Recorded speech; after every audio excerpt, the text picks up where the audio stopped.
Now, what I find hard to believe is that Mr. Frugal should face higher taxes than Mr. Spendthrift. But that is what occurs under the policy proposals being discussed, in particular the wealth taxes being advocated by Senators Warren and Sanders.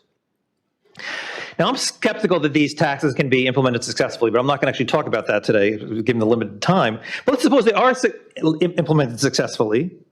These taxes are going to hit Frank Frugal hard, and they're going to be much easier on Sam Spendthrift, because he doesn't accumulate the large nest egg. Now, you might say, okay, well, that's just the cost of redistributing economic resources, and if this were the only possible tax on the table, then I can kind of see the argument in favor. But there are a lot of other ideas that are on the table.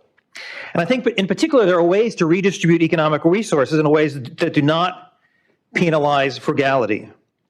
In particular, I'm attracted to something along the lines of the policy now being championed by Andrew Yang, the former tech executive and the entrepreneur who is now running for the Democratic nomination.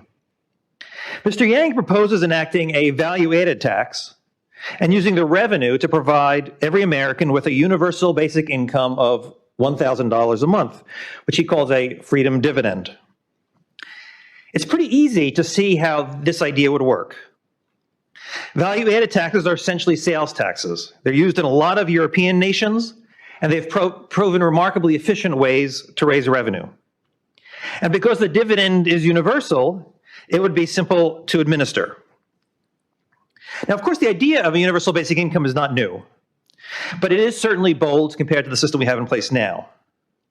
The idea has its critics, and what I want to do is talk about some of the arguments that people make opposed to a universal basic income. I think there's some valid arguments, but I think a lot of the arguments you hear really don't hold up under scrutiny. So let me use an example to discuss why. Okay, I want to consider two possible social safety nets, which you're going to see on the screen in front of you in a second. For the purposes of today, let's assume these are balanced budget, so we don't have to worry about deficit issues. The first one is a means-tested transfer. So we're going to give everybody $1,000 per month aimed at the truly needy. So the full amount goes to somebody with zero income, for a person at the very bottom. The transfer is then phased out. Recipients lose 20 cents for every dollar of income they earn. These transfers are financed by a progressive income tax. So there's no taxes on below $60,000 and a 20% tax on all income above $60,000. Now, the second policy is closer to what Mr. Yang is proposing, a universal transfer of $1,000 per month for every person, financed by a 20% flat tax on all incomes. Now, think for a moment whether you'd prefer to live in a society with safety net A or safety net B. Now, I'm not going to take a vote here, but I did actually take this to a bunch of Harvard students, Harvard undergraduates, and I gave them exactly this experiment. And they were unequivocal in their preference, absolutely unequivocal. Over 90% said Plan A is clearly better. And the arguments basically ran as follows. Plan A targets the transfer payments on those who are truly needy. As a result, it requires a smaller tax increase. Moreover, the taxes are levied only on those people with really high incomes. Plan B is crazy. Why should rich people like Bill Gates and Jeff Bezos receive government transfers? They don't need it. And if they give it to them, they have to raise taxes more to pay for it. Well, superficially, you can see these arguments seem appealing. But here's the rub. As the Economist note, these policies are exactly the same.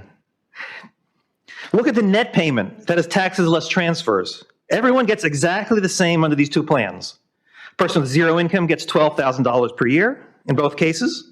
A person with an annual income of $60,000 gets exactly zero. A person with income of $160,000 pays $20,000 in both cases.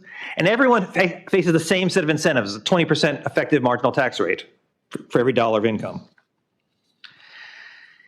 In other words, everybody's welfare is identical under the two plans, and everyone faces the same set of incentives. The difference between Plan A and Plan B is only a matter of framing. Now, I bring this up. This is kind of obvious to the economists in the audience, but I bring this up because I think it teaches really two important lessons. First, if somebody finds something like Plan A attractive, which all my Harvard students did, And once they sort of recognize the logic that it says plan A and plan B is equivalent, they should find something like plan B attractive. Many critics of universal basic income seem to fail to make this leap because they don't notice the equivalence of the two approaches. And I've had debates with some economists who didn't notice it the first time they saw it. But once you see the equivalence of plan A and plan B is much easier to embrace.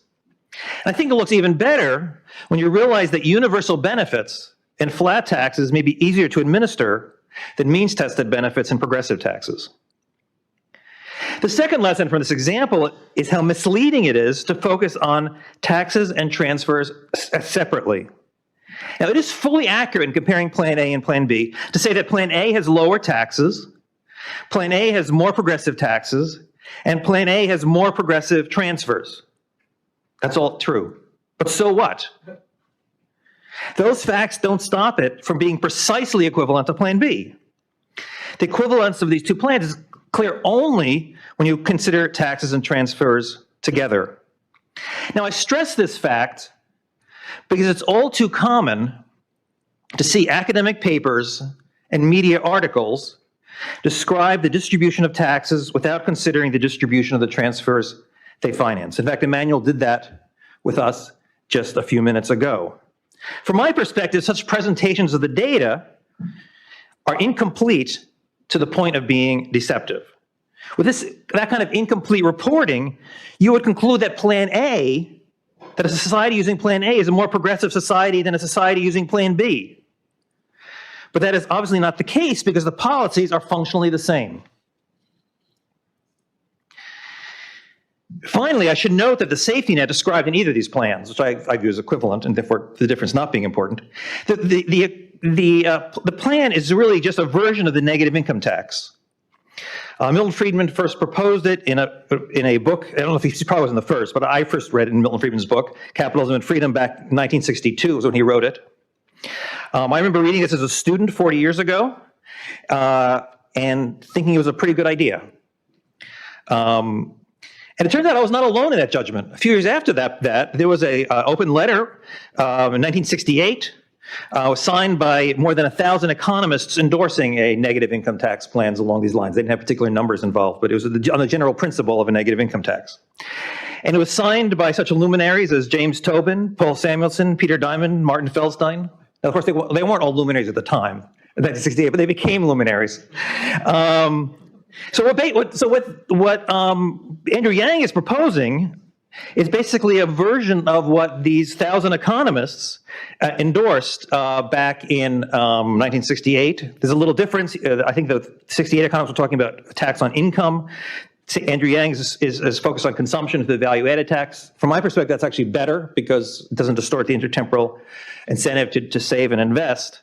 But it's I think morally equivalent in a lot of ways to what was being talked about by those 1,000 economists in 1968. Now you have to ask the question of, could 1,000 economists all be wrong? well, yes, they could. So I have to admit that. But I don't think in this case they are.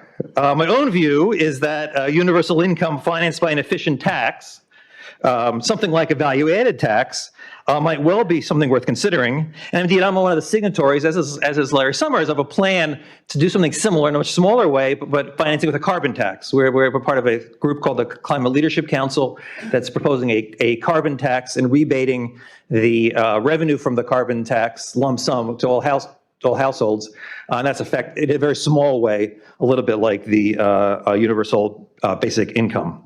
Thank you very much, and I'll stop there.